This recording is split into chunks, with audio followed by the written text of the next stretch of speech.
1912 एक ऐसी रात जिसे दुनिया कभी माफ़ नहीं कर पाएगी। टाइटैनिक, एक सपना, एक शहर, एक फ्लोटिंग पैलेस अपनी पहली ही जर्नी में समुद्र के अंधेरे में डूब गया। लेकिन इस कहानी का सबसे डरावना हिस्सा वो नहीं जो आपने सुना है, बल्कि वो है जो डूबने के बाद हुआ। आज हम बात करेंगे उन लोगों की जिनकी बॉडीज़ कभी घर नहीं लौट पाई, उन राजों की जो समुद्र ने छुपा कर रखे, और उन सच्चाइयों की जो इंसानियत को आईना दिखाती हैं। टाइटैनिक डूबने के बाद नॉर्थ अटलांटिक के पानी एक अजीब से खामोशी भर गया। समुद्र ने अपनी सांस धीमी कर ली। कुछ घंटों के बाद हवा में एक अजीब सी स्मेल थी, cold, metallic, almost like rust. जब डिस्कवरी शिप्स पहुंची तो नज़ारा सामने आया। वो किसी नाइटमेयर से कम नहीं था।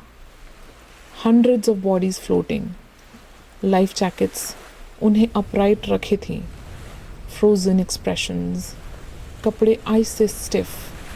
उनके चेहरे पर वही शॉक, वही डिसबिलीफ, वही फाइनल कन्फ्यूजन जो ज़िंदगी के आखिरी पलों में होता है। समुद्र ने उन्हें संभाल कर रखा था, जैसे वक्त रुक गया हो। एक क्रू मेंबर ने लिखा, हम लाशों को नहीं, कहानियों को उठा रहे थे। हर एक बॉडी एक कहानी थी, एक नाम, एक घर, एक सपना। और अब वो सब एक साथ ठंडी लहरों में एक अजीब सी लाइन बना रहे थे। उन बॉडीज के बीच कुछ छोटे छोटे डिटेल्स थे जो दिल को चीर देते थे। एक छोटा सा लॉकेट जो अभी भी चैन में लटका दिख रहा था, एक पैर के शूज़ जिनके अंदर अब सिर्फ ठंडी हवा थी, एक लाइफ जैकेट जिसमें किसी ने अपना नाम लिखा था, अब पानी से धुंधला गया। और फिर वो साइलेंस, एक ऐसी खामोशी जो बोलती थी हर स्पर्श, हर हल्की लहर और हर कहानी को और दूर ले जा रही थी। रिकवरी शिप्स स्पेशली भेजी गई थी। उनका काम था बॉडीज़ को ढूंढना, आइडेंटिफाई करना और वापस लाना। लेकिन रियलिटी बहुत ब्रूटल थी। Chemicals limited, ice cold winds, deck पर बॉडीज़ लाइन में रखी जाती। क्रू इमोशनली ब्रेक हो रहा था। सोचो, एक रिकटी डेक, हवा इतनी तेज़ कि आपकी सांस छोटी लगती है और आपको लाश को संभालना है। ना कोई प्रॉपर टेबल, ना प्रॉपर टूल्स, सिर्फ ठंडी हवा, केमिकल्स और वक्त की रेस। क्रू मेंबर्स ने अपने दिल को स्टील की तरह कर लिया था, पर इंसान का दिल तो इंसान का ही है, कब तक बर्दाश्त कर सकता है। उन्होंने बॉडीज़ को वॉश किया, समुद्र के उसी पानी से जहां वो डूब रही थी। उन्होंने प्रेजर्वेटिव फ्लूइड्स इंजेक्ट किए ताकि चेहरे और हाथ ज़्यादा देर तक पहचाने जा सकें। उन्हें कैनवस में रैप किया गया, नंबर्स लगाए गए और एक एक बॉडी को एक छोटी सी डिग्निटी देने की कोशिश की गई। डेक पर लाइन में रखी लाशें एक अजीब प्रोसेशन। कुछ क्रू मेंबर्स रात भर काम करते रहे, आंखों में आंसू, पर फिर भी किसी को दिखाए नहीं। एक और सच, आइडेंटिफिकेशंस मुश्किल थी। पेपर्स, पासपोर्ट्स, लेटर्स सब पानी में घुल गए। कुछ चेहरे इतने बदल गए थे कि पहचानना नामुमकिन था। और जब पहचान ना हो तो एक परिवार को क्लोजर कैसे मिलेगा? ये सवाल क्रू के दिल पर बढ़ता गया हर नई बॉडी के साथ। एम्बार्मिंग एट सी ये एक कोल्ड क्लिनिकल प्रोसेस था, लेकिन उस वक्त ये ज़रूरी भी था। सोचो, एक शिप के डेक पर खुले आसमान के नीचे लाशें एम्बार्म की जा रही थी। ना प्रॉपर टेबल, ना प्रॉपर टूल्स, सिर्फ ठंडी हवा, केमिकल्स और वक्त की रेस। प्रोसेस सिंपल था, पर उसकी रियलिटी हार्ट रेंचिंग थी। बॉडीज़ को वॉश करना था, but with sea water. Preservative fluids inject करना, रैप करना इन कैनवस, टैग करना विद नंबर्स। ये सब कुछ एक हिलती डुलती शिप पर, जहाँ हवा इतनी तेज़ थी कि कभी कभी कैंडल्स भी नहीं जलती थी। क्रू ने अपनी ह्यूमैनिटी को छुपाकर काम किया, पर हर काम के साथ उनके अंदर का बोझ बढ़ता ही गया। और फिर वो डार्क ट्रुथ सामने आया, एक ऐसा सच जो टाइटैनिक के डूबने से भी ज़्यादा दर्दनाक था। द रिच वर्सेस पुअर, एक कड़वा सच। रिकवरी क्रू के पास लिमिटेड जगह थी, लिमिटेड केमिकल्स, लिमिटेड टाइम। इसलिए एक साइलेंट रूल बना दिया गया। जो अमीर थे उन्हें वापस घर भेजना ज़रूरी समझा गया, जो गरीब थे उन्हें समुद्र में ही छोड़ दिया गया।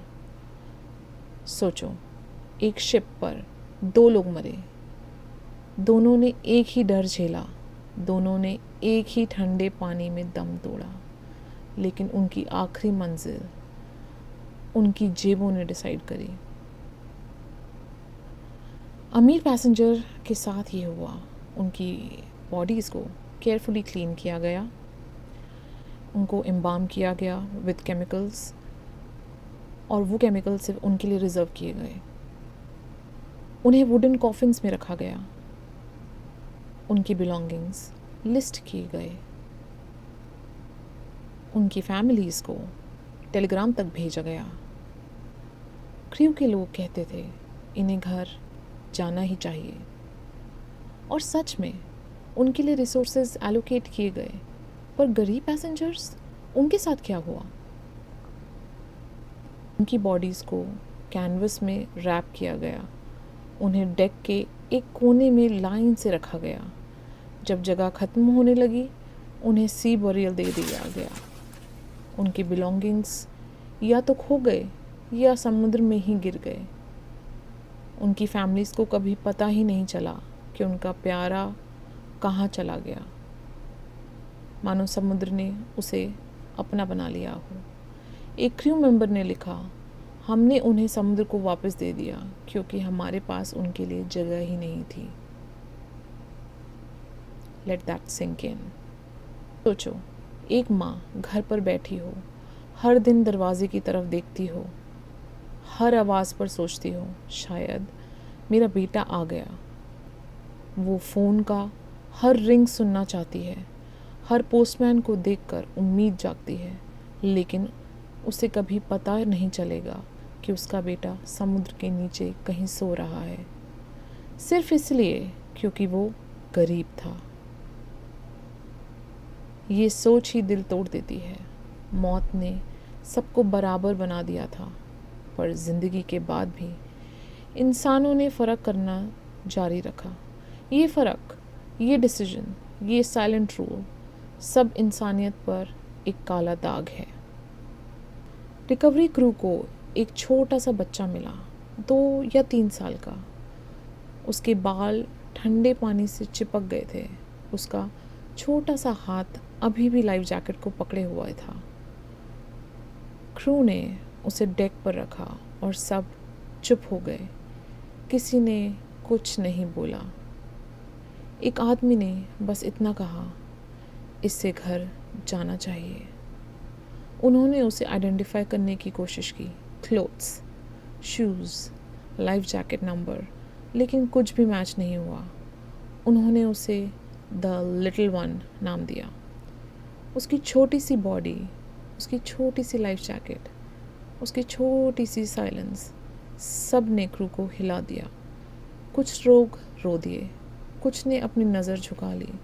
उस बच्चे की कहानी ने एक यूनिवर्सल दर्द को जगाया, एक माँ का दर्द, एक परिवार का खोया हुआ सपना। कोल्ड वाटर ने बॉडीज़ को अजीब तरह प्रिजर्व किया। कुछ बॉडीज़ बिल्कुल फ्रेश लग रही थी, जैसे कल ही जिंदा थी। कुछ का कलर बदल गया, waxy, pale, almost blue. Crew members reported eyes open, hair frozen, fingers stiff, clothes intact. कुछ लोग कहते हैं कि उनकी आंखों में अब भी डर था, जैसे वो कुछ कहना चाहते हों। ये सब साइंटिफिक एक्सप्लेनेशन से पार्शली समझा जा सकता है। Hypothermia, postmortem changes, cold preservation. लेकिन जब आप उस छोटे बच्चे को देखते हो, जब आप उन आँखों को देखते हो, जो शायद कुछ कहना चाहती थी, तो एक अलग सी फीलिंग आती है, एक फीलिंग जो साइंस से ज़्यादा इंसानियत से जुड़ी होती है।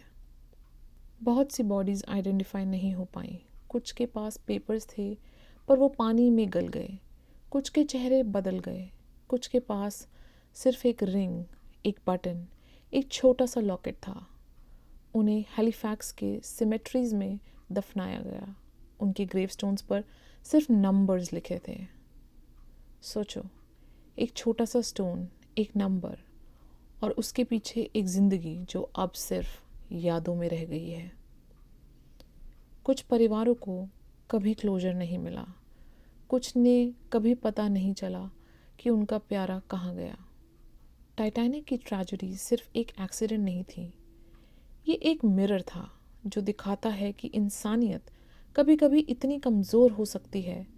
अमीर और गरीब का फ़र्क, रिसोर्सेज का फ़र्क, डिसीजंस का फ़र्क, सब ने मिलकर ये तय कर लिया था कौन घर जाएगा और कौन समुद्र का हिस्सा बन जाएगा। ये सच आज भी हमारे सामने है। जब हम किसी ट्रेजेडी को देखते हैं तो हम सिर्फ नेचुरल फोर्सेस को नहीं देखते, हम अपने आप को भी देखते हैं, अपनी प्रायोरिटीज़, अपनी चॉइसेस और अपनी इंसानियत। आज भी नॉर्थ अटलांटिक के पानी में एक अजीब सी खामोशी है। लोग कहते हैं कुछ रातों में जब हवा तेज़ चलती है, आपको दूर से आवाज़ सुनाई देती है, जैसे कोई बुला रहा हो। ये कहानी सिर्फ टाइटैनिक की नहीं है, ये कहानी हर उस इंसान की है जिसने हम नज़रअंदाज कर देते हैं। ये कहानी हमारी जिम्मेदारी की है कि हम अपने फैसले इंसानियत से करते हैं या जेबों से। मैं हूं अंकिता और आप सुन रहे थे बियॉन्ड द वेल खूनी कहानियाँ। अगली बार फिर मिलेंगे एक और सच के साथ जो शायद आपको सोने ना दे।